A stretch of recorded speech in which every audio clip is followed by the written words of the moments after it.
Hello mga higala, may adlaw pa niyong tanan. Mahinaot ko nga okay lang inyong kahimta o wala rin ulan nga kusog diya sa inyo ha.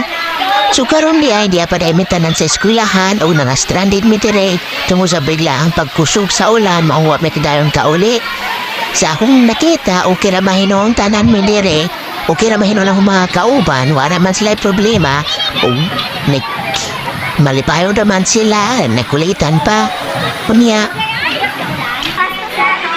wala man ko kabalo sa uban na estudyante, laban na katong mga naitabuko ng suba.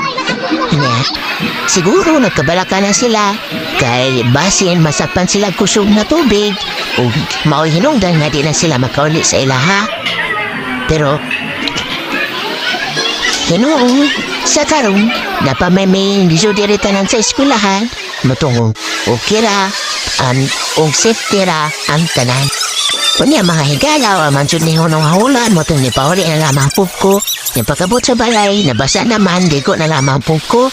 Yan, maura to guys. Paliura kong subscribe, like, and share.